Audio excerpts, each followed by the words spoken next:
আসসালামু আলাইকুম। Algae control part 6 এ আপনাদের স্বাগতম। আমি অ্যাকোয়াটিক প্ল্যানেট থেকে সাজ্জাদ। আজকে আপনাদের আগে একটি সতর্কতা বার্তা দিয়ে রাখছি যে আজকের ভিডিওটা একটু বড় হবে। আমি আজকে প্রিভিয়াস ভিডিও এবং নিউ ভিডিও ২ টা মিক্স করে একটি এলগি কন্ট্রোল পার্ট 6 বানিয়েছি। আপনারা আগেই দেখেছিলেন আমাদের এই নতুন সেটআপ করা ট্যাঙ্কটাতে কি পরিমাণে এলগি ছিল। আজকে আপনাদের দেখাবো যে প্রিভিয়াসলি আমরা মেইনটেন্যান্স করার আগে ট্যাঙ্কের অবস্থা কি ছিল। আর আমরা রেগুলার মেইনটেন্যান্স করার পর ট্যাঙ্কের অবস্থা কি হয়েছে। আপনারা দেখেছিলেন বলবাইটিসে প্রচুর পরিমাণে অ্যালগি ছিল। তারপর অন্যান্য যে কোনো প্লান্টসই আমাদের এই ট্যাঙ্কে ছিল, সবগুলোতেই অনেক অ্যালগি ছিল।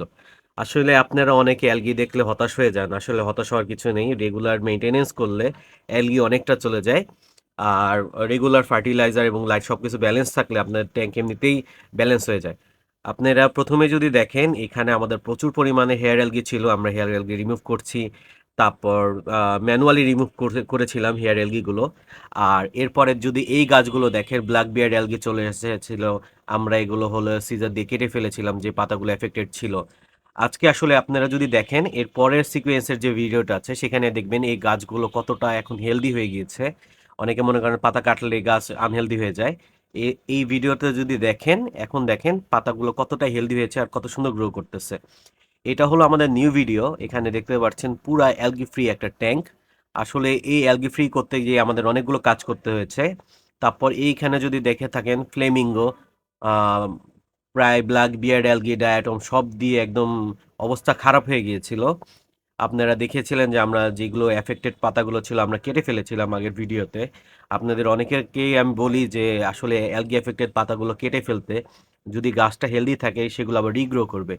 আপনারা দেখেন আমরা কেটে ফেলার পরে এবং রেগুলার মেনটেনেন্স করার পরে এখন যদি দেখতে পান এরপরে সিকোয়েন্সের যে ভিডিওটা, এখানে দেখতে পারেন ফ্লেমিঙ্গোগুলো কত হেলদিভাবে গ্রো করেছে। এই যে এখানে দেখতে পাচ্ছেন ফ্লেমিঙ্গোতে কোনো রকম অ্যালগি নেই। এই যে এখানেও দেখতে পাচ্ছেন অ্যালগি ফ্রি ফ্লেমিঙ্গো বা অন্যান্য গাছেও হেয়ার অ্যালগি যেগুলো ছিল সব চলে গিয়েছে। আমি আপনাদের যেন বুঝতে সুবিধা হয় এই জন্য জুম ইন করে দেখিয়েছি, যেন দেখতে পারেন অ্যালগি কোথায় আছে কোথায় নেই। আপনারা দেখতে পাচ্ছেন আমাদের ট্যাঙ্কটা টোটাল। আজকে আপনাদের বলবো যে আসলে আমরা এই ট্যাঙ্কটাকে ঠিক করার জন্য কি কি করেছিলাম।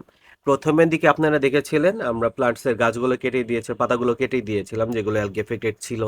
এরপরে আমরা ট্যাঙ্কে হলো এপিবিডি ট্যাঙ্ক গার্ডটাও আমাদের অটো ডোজারে লাগিয়ে দিয়েছিলাম রেগুলার ডোজেসের জন্য। এবং আমরা যতটা পেরেছি ম্যানুয়ালি অ্যালগিগুলো রিমুভ করেছি এবং উইকলি, আমি যতই বলি যে প্রত্যেক দিন ওয়াটার চেঞ্জ করতে, কিন্তু এটা আমার পক্ষেও পসিবল হয়নি। আমি এটাতে উইকলি একবারই ওয়াটার চেঞ্জ করেছি।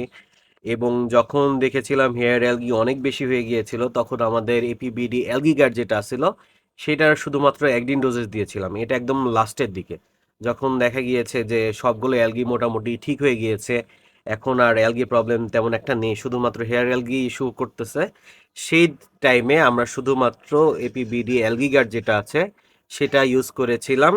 আর আপনাদের সবাইকে সতর্কবার্তা দিয়ে দিই যে অ্যালগি গার্ডটা আসলে সব ট্যাঙ্কের জন্য প্রযোজ্য নয়। আপনারা যদি রেগুলার মেনটেনেন্স না করেন আপনাদের ট্যাঙ্কের অ্যালগি জীবনেও যাবে না। আর আরেকটা জিনিস হলো লাইট এবং CO2টা ব্যালেন্স করা। আর আরেকটা কথাও বলে দিই যে আমাদের এই ট্যাঙ্কে চিলার লাগানো আছে। অন্যান্য ট্যাঙ্কের সাথে এই ট্যাঙ্কের তুলনা করলেও হবে না। যাদের ট্যাঙ্কে চিলার নেই বা টেম্পারেচার বেশি তারা অ্যালগি ইস্যুটা বেশি ফেস করেন। আমাদের এই ট্যাঙ্কে যেহেতু চিলার লাগানো আছে তারপরেও আমরা এই অ্যালগি ইস্যুটা ফেস করেছিলাম। তারপরেও আমরা আস্তে আস্তে এগুলো সলভ করেছি। আর একটা বিশেষ কথা, যাদের ট্যাঙ্কের গ্লাসে গ্রিন স্পট অ্যালগিগুলো আসে তাদের একটা আমার অ্যাডভাইস থাকবে যে আপনারা চেষ্টা করবেন ট্যাঙ্কের 3টা গ্লাস যেভাবে গ্রিন স্পট অ্যালগি পড়তে দিতে, আর শুধু ফ্রন্ট গ্লাসটা আপনাদের দেখার জন্য ওটা ক্লিন করবেন, বাকিগুলো আপনাদের ক্লিন করার দরকার নেই। যতটা পরে গ্রিন স্পট অ্যালগি বা গ্রিন ডাস্ট অ্যালগিটা অনেকটা হলো চুলকানির মতন, যত চুলকাবেন তত এটা বাড়তে থাকবে। এই জন্য এটাকে যেমন যেভাবে আছে ওইভাবে রেখে দিবেন। দেখবেন ট্যাঙ্কের 3 সাইডে যত অ্যালগি আছে ওগুলোকে পড়তে দিবেন, গ্রিন স্পট অ্যালগি বিশেষ করে। সামনের গ্লাসটা শুধুমাত্র আপনার দেখার জন্য ক্লিন করবেন। এক সময় দেখবেন যে গ্রিন স্পট অ্যালগি পড়তে পড়তে একটা লেয়ারের মতন হয়ে গেছে, তখন ওটাকে ক্লিন করবেন।